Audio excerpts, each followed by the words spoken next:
Kita tentunya paham bahwasanya kehidupan kita ini bukan apa yang kita mau, tetapi kehidupan itu adalah apa yang Allah mau dan apa yang Allah tetapkan dalam kehidupan kita. Terkadang banyak manusia ketika menjadi pelakon mereka lupa terhadap salah satu perkara yang sangat fundamental dalam hidupnya. Hidup itu bukan apa yang kita mau, tetapi hidup itu adalah apa yang Allah gariskan dan apa yang Allah tetapkan dalam kehidupan kita. Karena sesungguhnya kita ini hanyalah makhluk dan Allah adalah Khalik yang mengatur kehidupan kita dan Allah yang mengiris setiap peristiwa dan episode dalam kehidupan kita. Itulah kekuasaannya Allah dan itulah Allah ketika berkehendak dalam segala perkara dalam kehidupan kita.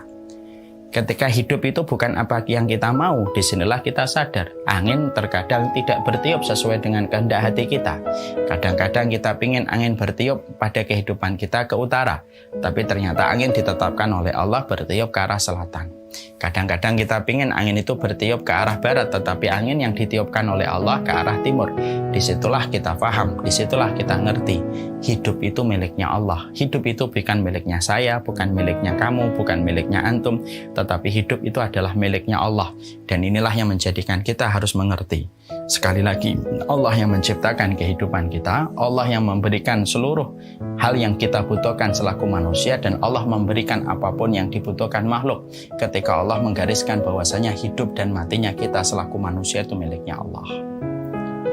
Maka setelah kita mengetahui bahwasanya hidup itu miliknya Allah, berarti yang kita pikirkan dalam hidup adalah bukan apa yang kita inginkan, tetapi yang kita pikirkan adalah apa yang Allah ridhoi. Dan ini penting.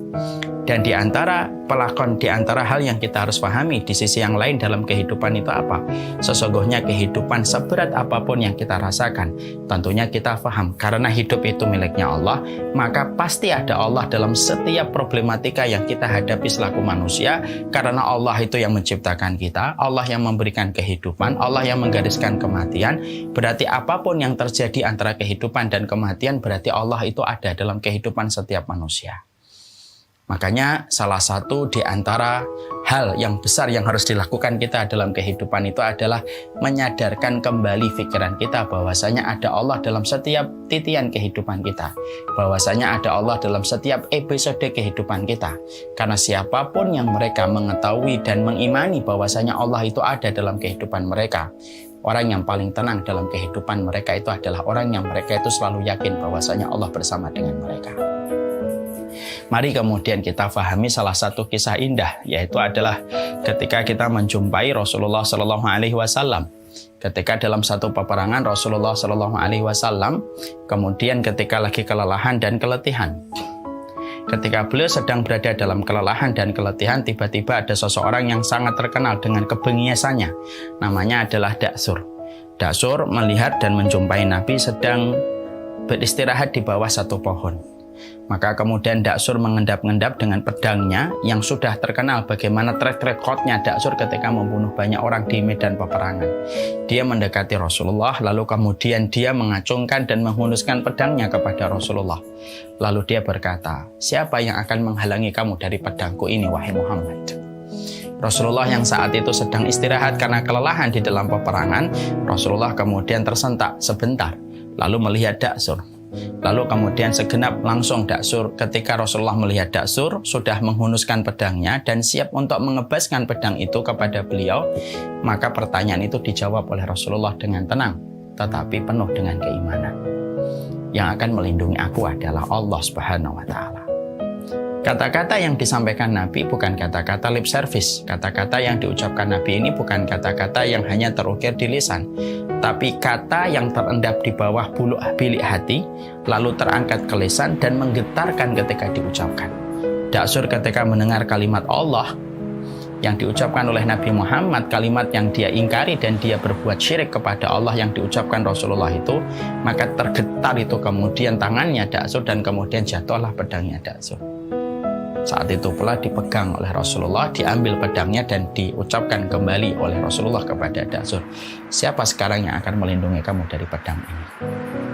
Peristiwa ini dicatat di dalam sejarah, memberikan kepada kita bahwasanya salah satu di antara hal besar dalam kehidupan ketika kita tahu bahwasanya kehidupan ini miliknya Allah, maka kita harus paham bahwasanya Allah itu ada dalam kehidupan kita.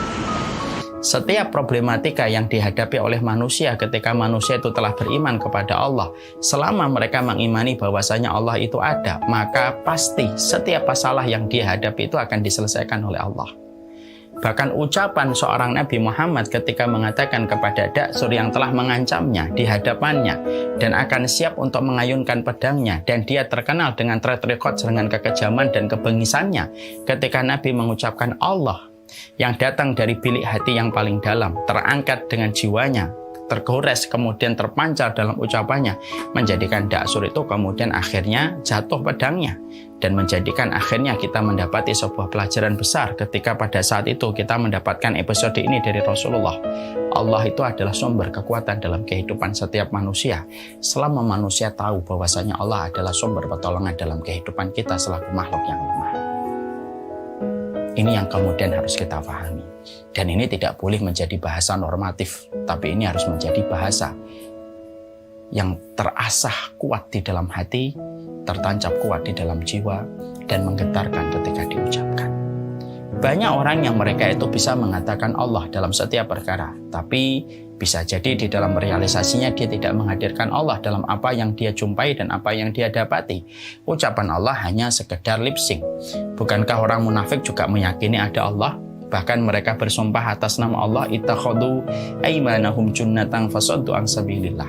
Mereka menjadikan sumpah itu tameng untuk menyesatkan orang dari jalan Allah, padahal mereka bersumpahnya atas nama Allah. Dan ini merupakan pembeda. Sesungguhnya Allah, ketika Allah itu hadir dalam kehidupan kita, bukan diucapkan hanya sekedar di lisan sepanjang lidah, tapi itu harus datang dari bilik hati yang paling dalam, sebagaimana itulah ucapan yang diucapkan oleh Nabi di hadapan Da'sur. Dan peristiwa itu menjadikan Da'sur masuk Islam ketika yakin bahwasanya yang dihadapi adalah seorang Nabi dan Rasul, hanya karena Rasulullah mengatakan kalimat satu kata, Allah. Tapi kalimat itu menjatuhkan pedangnya Da'sur yang selama track recordnya pedang tidak pernah jatuh di tangannya Da'sur. Dan akhirnya Da'sur kemudian memilih iman dan kemudian berislam.